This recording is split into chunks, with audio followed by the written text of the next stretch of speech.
Bienvenue, mon frère, ma sœur, toi qui viens d'entrer dans cet espace de lumière et de réflexion profonde. Ici, nous parlons de l'âme, de la foi, de l'amour d'Allah et des mystères qui touchent ton cœur. Si tu veux voyager à travers des histoires inspirantes, des rappels qui éveillent l'esprit et des messages qui renforcent ton lien avec ton Créateur, alors tu es au bon endroit. Index revers pointant vers la droite blanc, abonne-toi dès maintenant et rejoins cette famille grandissante, afin de ne manquer aucun rappel qui pourrait transformer ta vie. Car chaque mot ici est pour toi, et chaque instant est une invitation à te rapprocher d'Allah. Bienvenue à toi, et que cette chaîne soit pour toi une source de paix et de lumière. Dans le silence d'une nuit où ton cœur s'agite et où tes pensées tourbillonnent, il arrive parfois que l'épreuve frappe à ta porte. Peut-être est-ce une perte, un échec, ou une déception qui semble te laisser seul face à l'inconnu. Ces moments sont souvent douloureux, mais ce sont précisément eux qui dévoilent ce que tu portes en toi. Allah ne teste pas sans raison, ni ne laisse passer une épreuve sans y placer une sagesse profonde. Le Coran nous rappelle. Et nous vous éprouverons par le mal et le bien, et c'est à nous que vous serez ramenés. Coran 21h35. Chaque difficulté est un miroir qui reflète les coins de ton âme que tu ignores. Elle révèle les zones où l'orgueil se cache, où la patience vacille, et où la foi doit être renouvelée. Certains peuvent se demander, pourquoi moi, pourquoi maintenant ? Mais cette question est elle-même une invitation à regarder à l'intérieur, à sonder le cœur et à chercher la pureté de ses intentions. Livre vers histoire. Prenons l'exemple de Sami, un jeune homme brillant et ambitieux, qui avait construit sa vie autour de son travail. Son emploi représentait non seulement sa stabilité financière, mais aussi son identité et son statut social. Un jour, une décision de l'entreprise le laisse sans emploi. La terre semble se dérober sous ses pieds. La détresse l'envahit, et il se sent trahi par le monde, par les autres, et même parfois par lui-même. Dans cette période de désespoir, Sami pourrait avoir choisi le chemin facile de la colère ou de l'abandon. Mais il décide de se tourner vers Allah. Il commence à prier avec plus de sincérité, à invoquer la guidance et à se rappeler que tout ce qui arrive est sous la volonté divine. Lentement, il découvre une force intérieure qu'il ignorait. Ce qu'il percevait auparavant comme une perte devient un terrain fertile pour la transformation de son cœur.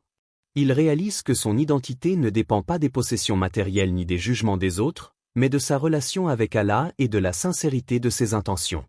La purification du cœur ne s'arrête pas là. Lorsque les épreuves frappent, elles brûlent doucement l'orgueil et la vanité, laissant apparaître la pureté de la foi. Elles mettent en lumière les vérités de l'âme et nous enseignent la patience, l'humilité et la résilience.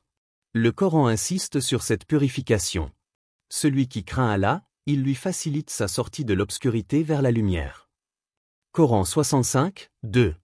Dans ce processus, l'âme apprend à se détacher des distractions matérielles et à reconnaître que la véritable richesse réside dans le lien avec le Créateur. Même les moments de solitude ou de privation deviennent des occasions de purifier la foi, de renforcer la patience et de cultiver la gratitude pour ce qui reste. Ampoule électrique, question inspirante. Imagine que chaque difficulté que tu traverses soit un miroir. Que te montrerait-elle sur ton cœur ? Quel trait caché pourrait émerger si tu regardais au-delà de la douleur et de la frustration ? La sincérité, la patience et la dépendance à Allah deviennent alors les véritables trésors qui se révèlent dans ces moments difficiles. Allah nous enseigne aussi que chaque épreuve a une dimension spirituelle profonde, même si nous ne la comprenons pas immédiatement. Et quiconque craint Allah, il lui donnera une issue favorable et lui accordera sa subsistance d'où il ne s'y attend pas. Coran 65, 2-3. Ainsi, l'épreuve n'est pas un châtiment, mais une purification, un raffinage de l'âme. Comme l'artisan qui chauffe le métal pour éliminer les impuretés, Allah utilise les épreuves pour nous purifier. Chaque douleur, chaque perte, chaque moment de doute est un souffle qui transforme le cœur, révélant ce qui est authentique et brûlant ce qui est superficiel. En contemplant ces épreuves avec conscience, le croyant apprend à se libérer des attachements illusoires, à purifier ses intentions, et à nourrir un cœur qui cherche sincèrement la proximité d'Allah. Le jeune homme qui perd son emploi peut devenir un symbole de patience et de confiance, et chacun de nous peut découvrir en soi cette force latente, si nous choisissons de regarder la douleur comme un miroir et non comme une punition. En vérité, ceux qui disent « Notre Seigneur est Allah » puis persistent dans la voie droite, les anges descendent sur eux en disant « N'ayez pas peur et ne soyez pas attristés, et réjouissez-vous du paradis qui vous était promis. » Coran 41, 30. Dans cette lumière, les épreuves deviennent des cadeaux déguisés, des guides silencieux vers un cœur purifié et une foi renouvelée. Elles invitent à une introspection profonde, à une relation intime avec Allah, et à la découverte de forces intérieures que seule l'adversité peut révéler.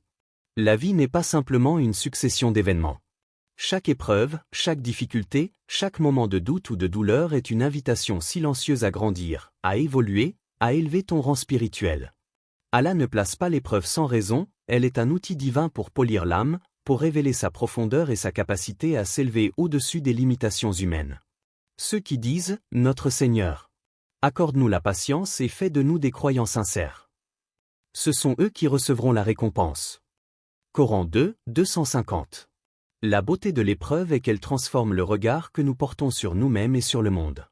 Ce qui semble être un poids devient un tremplin, un escalier qui mène vers des hauteurs spirituelles que l'on n'aurait jamais imaginées. L'âme, confrontée à l'adversité, découvre ses forces cachées et ses ressources insoupçonnées. Livre vers histoire. Prenons le cas de Léla, une femme qui depuis plusieurs années vit avec une maladie chronique. Chaque matin, elle ressent la fatigue, la douleur et le découragement. Pourtant, malgré la fragilité de son corps, son esprit reste inébranlable. Elle se lève pour prier, récite le Coran, et médite sur la grandeur d'Allah. Ces épreuves ne sont pas seulement un fardeau, elles deviennent pour elle une voie vers la lumière intérieure. Chaque prière qu'elle accomplit avec sincérité, chaque invocation qu'elle prononce avec un cœur humble, élève son rang spirituel.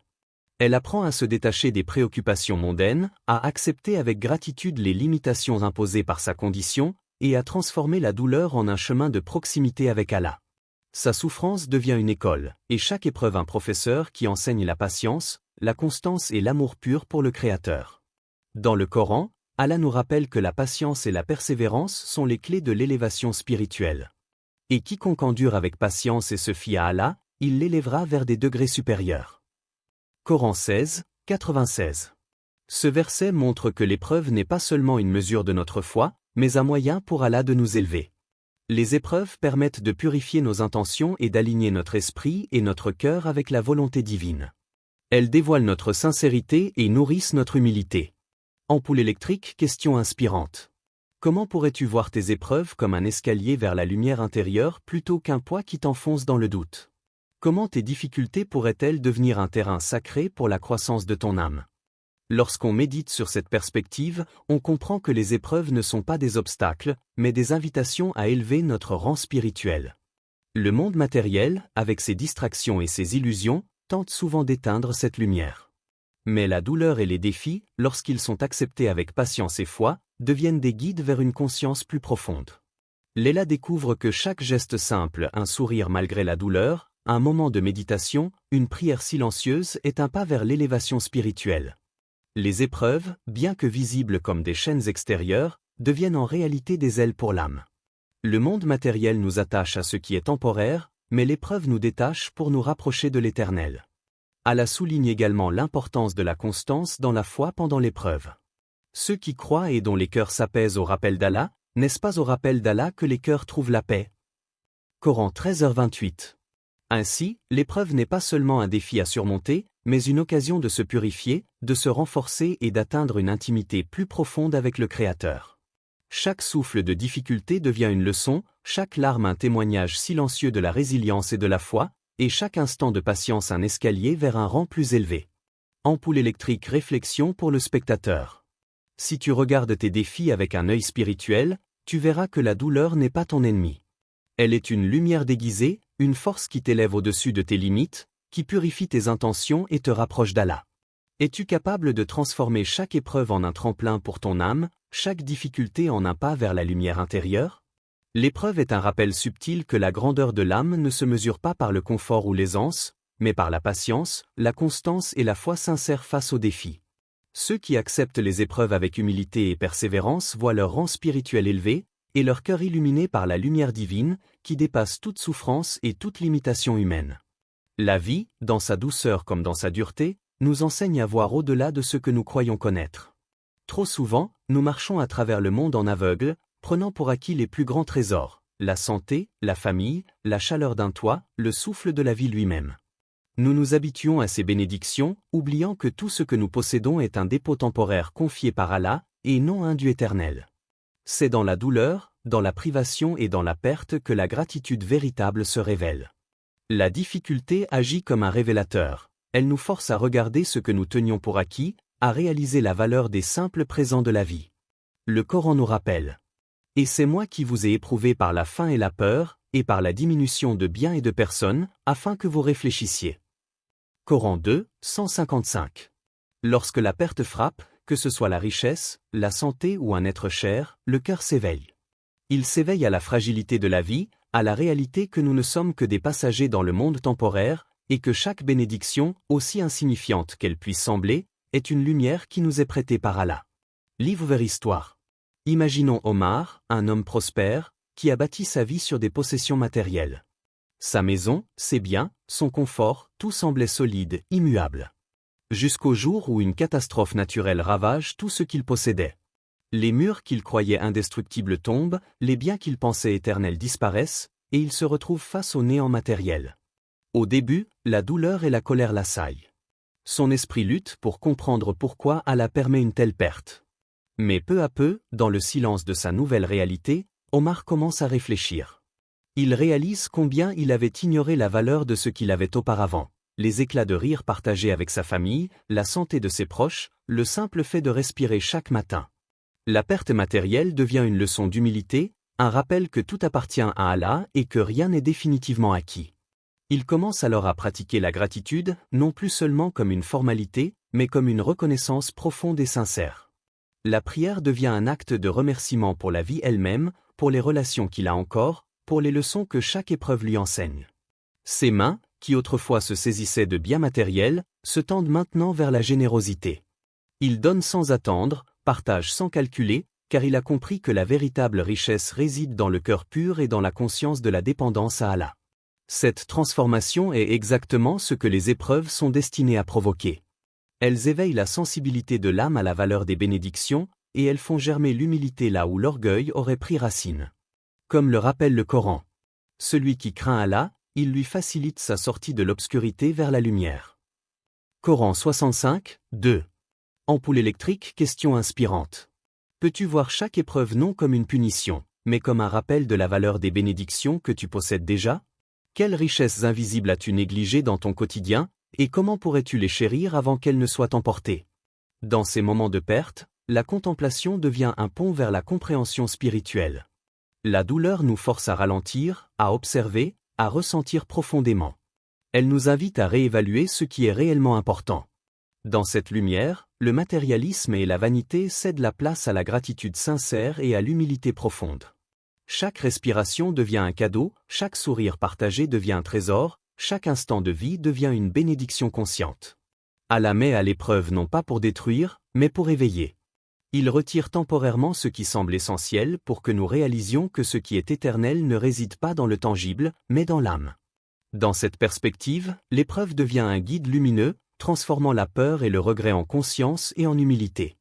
Ampoule électrique réflexion pour le spectateur. Si tu regardes tes pertes et tes difficultés avec un cœur ouvert, tu verras qu'elles portent un enseignement précieux. Elles te rapprochent de la vérité, elles révèlent ce que tu devrais chérir, elles illuminent le chemin de la gratitude et de l'humilité. Es-tu capable de transformer la douleur en une lumière qui élève ton esprit, et de reconnaître chaque épreuve comme une invitation à voir la richesse véritable dans les choses simples que tu possèdes déjà? Ainsi, l'épreuve n'est pas une punition, mais une clé. Elle ouvre la porte de la conscience et de l'humilité, nous rappelant que rien dans ce monde n'est permanent, que tout appartient à Allah, et que la gratitude est la réponse la plus noble face aux épreuves et aux bénédictions. Dans les moments de solitude et de difficulté, lorsque le monde semble s'éloigner et que le silence devient assourdissant, le cœur humain se tourne naturellement vers son Créateur. L'épreuve, avec toute sa lourdeur, agit comme un appel intérieur, un signal silencieux qui dit « Reviens vers moi. Cherche-moi ». Elle pousse le serviteur à examiner sa foi, à sonder la profondeur de son cœur et à chercher la proximité d'Allah avec une intensité nouvelle. Le Coran nous enseigne. Ceux qui disent « Nous croyons en Allah », mais sont éprouvés, et restent patients, leur patience est meilleure aux yeux d'Allah. Coran 2, 153. Cette patience n'est pas un simple acte de résistance, c'est une ouverture de l'âme. C'est une capacité à transformer le désespoir en confiance, l'échec en humilité, et la solitude en méditation. Chaque épreuve devient une occasion de dialoguer avec Allah, de lui confier nos peines, nos doutes, nos faiblesses et nos espoirs. Livre ouvert Histoire. Prenons l'exemple de Youssef, un jeune étudiant ambitieux, dont l'avenir semblait tracé.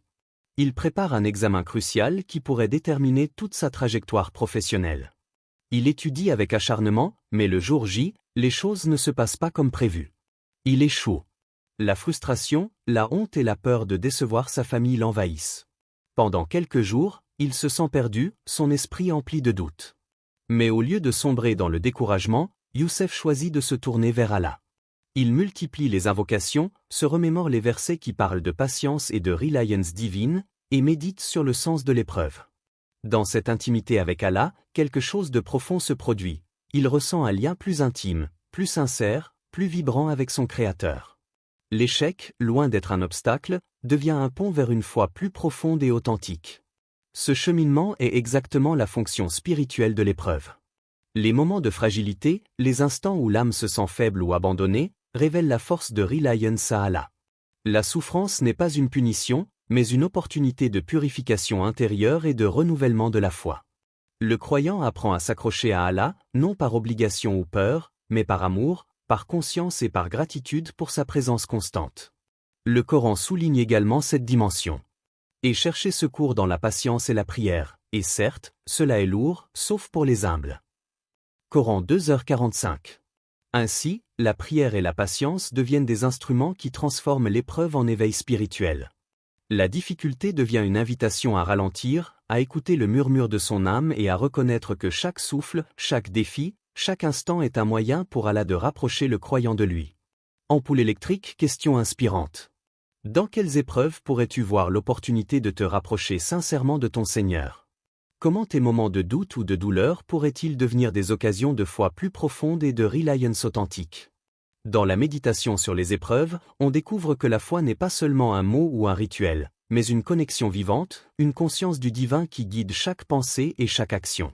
L'échec de Youssef, tout comme les épreuves de chacun de nous, révèle la fragilité humaine et simultanément la grandeur de l'âme lorsqu'elle se tourne vers Allah avec sincérité. Les épreuves éveillent aussi la gratitude envers le Créateur. Lorsqu'on fait face à l'adversité, on réalise combien la vie elle-même, avec ses hauts et ses bas, est un don précieux. Chaque souffle devient un rappel de la présence divine, chaque difficulté un catalyseur pour renforcer la foi et l'attachement au Tout-Puissant. Et nous avons certes créé l'homme, et nous savons ce que son âme lui suggère, et nous sommes plus près de lui que sa veine jugulaire. Coran 50, 16. Ce verset nous rappelle que même dans nos moments les plus solitaires, Allah est proche, attentif, et capable de transformer la douleur en illumination intérieure. L'épreuve devient alors une conversation silencieuse entre le serviteur et son Créateur, un dialogue intime qui ne nécessite ni mot ni spectateur. Chaque difficulté, chaque échec, chaque moment de solitude devient un terrain sacré pour cultiver une foi authentique. La reliance à Allah ne se mesure pas à la facilité de la vie, mais à la manière dont l'âme se tourne vers lui dans les épreuves. Youssef, comme chacun de nous, découvre que la force véritable réside non dans l'absence de difficultés, mais dans la capacité à se rapprocher de Dieu malgré elles, à trouver la lumière au cœur de l'obscurité. Ainsi, les épreuves ne sont pas de simples obstacles ou des moments de souffrance. Elles sont des ponts, des invitations à éveiller la foi, à approfondir la reliance à Allah et à découvrir en soi une intimité spirituelle qui dépasse tout confort ou sécurité matérielle. Elles transforment le doute en certitude, le découragement en patience, et l'échec en un chemin vers une proximité divine plus authentique et lumineuse. La vie est comme un fil que seul Allah tisse avec patience et sagesse. Chaque événement, chaque épreuve, chaque détour ou obstacle n'est jamais laissé au hasard. Ce tissage divin prépare notre destinée, souvent de manière invisible à nos yeux limités. Nous ne voyons qu'un instant, une étape, alors qu'Allah voit l'ensemble du chemin, la totalité de notre existence et l'impact de chaque choix, de chaque difficulté. Peut-être détestez-vous quelque chose alors qu'il est bon pour vous, et peut-être aimez-vous quelque chose alors qu'il est mauvais pour vous. Allah sait, tandis que vous ne savez pas. Coran 2, 216. Ce verset nous enseigne que ce qui nous semble cruel ou injuste est souvent enveloppé dans une miséricorde subtile. Ce que nous désirons avec passion peut être nuisible pour notre âme, tandis que ce que nous redoutons peut être exactement ce dont nous avons besoin pour avancer vers notre destinée. Les épreuves, même douloureuses, sont des instruments de miséricorde, des guides invisibles qui nous orientent vers ce qui est le meilleur pour nous sur le plan spirituel, émotionnel et parfois même matériel. Livre vers histoire. Considérons l'histoire de Rami. Il avait un emploi stable, une relation qu'il pensait durable et une vie qu'il croyait maîtriser. Mais soudain, tout bascule, il perd son travail, sa relation se brise, et il se retrouve dans une période de confusion et de désespoir. Pour lui, le monde semble s'effondrer. Chaque jour est un combat contre le doute et l'incertitude. Pourtant, au lieu de succomber à la peur ou à la résignation, Rami choisit de chercher la guidance d'Allah. Il multiplie les prières, réfléchit à ses compétences, à ses passions et à ce qu'il désire réellement pour sa vie. Quelques mois plus tard, il découvre une vocation qui correspond parfaitement à ses talents et à ses aspirations spirituelles. Il rencontre des personnes qui l'inspirent, des mentors qui le guident et des amis qui partagent ses valeurs. La douleur qu'il avait traversée n'était pas une fin, mais un passage nécessaire pour atteindre la meilleure version de son destin. Ce cheminement montre que les épreuves façonnent la vie non pas en détruisant, mais en préparant. Elles nettoient les chemins tortueux, éliminent les illusions, et ouvrent les portes vers ce que nous étions destinés à accomplir. L'adversité n'est jamais gratuite, elle est un processus divin de redirection, une manifestation subtile de la miséricorde d'Allah, même si notre regard humain ne peut pas toujours comprendre. Allah nous enseigne également que chaque difficulté peut contenir un bien caché. Et quiconque place sa confiance en Allah, il lui suffit. Coran 65, 3. Cette confiance transforme la perspective sur l'épreuve. Ce qui semblait sombre devient une lumière déguisée. Chaque échec, chaque perte, chaque détour est une invitation à déposer ses inquiétudes, à abandonner le contrôle illusoire et à embrasser la sagesse divine. La douleur devient un outil de préparation, façonnant la personne que nous devons devenir pour accueillir ce que le destin a prévu. Ampoule électrique, question inspirante. Peux-tu faire confiance à Allah même quand le chemin semble obscur, sachant qu'il prépare quelque chose de meilleur pour toi? Es-tu capable de voir la main divine dans la tempête, et d'accepter que ce qui est retiré de ta vie n'est pas une punition, mais un passage vers un bien plus grand? Dans la contemplation de cette vérité, l'âme découvre une sérénité profonde. La peur de l'avenir diminue, remplacée par la foi que chaque étape, chaque chute, chaque détour a un sens. L'esprit commence à voir la beauté même dans la difficulté, reconnaissant que ce qui semble cruel aujourd'hui peut être la semence de la lumière de demain. Les épreuves ne sont pas des obstacles, mais des instruments de construction de l'âme. Elles nous éloignent de ce qui nous aurait détournés de notre destinée, et nous rapprochent de ce qui est véritablement aligné avec notre essence et la volonté d'Allah. La vie, avec toutes ses turbulences, devient un chemin sacré où chaque épreuve est une leçon, chaque perte un guide, et chaque période de doute un pont vers la miséricorde divine. Et nous ne t'avons pas envoyé sans miséricorde pour l'univers. Coran 21, 107. Ainsi, le fil invisible des épreuves tisse notre vie avec sagesse et amour. Même quand tout semble s'écrouler, Allah prépare quelque chose de meilleur pour ceux qui s'accrochent à lui. La douleur, la perte, l'échec, tout cela n'est pas un hasard. C'est la lumière déguisée qui nous conduit vers notre véritable destinée, façonnant notre cœur, notre esprit et notre foi pour accueillir le meilleur que le Créateur a prévu.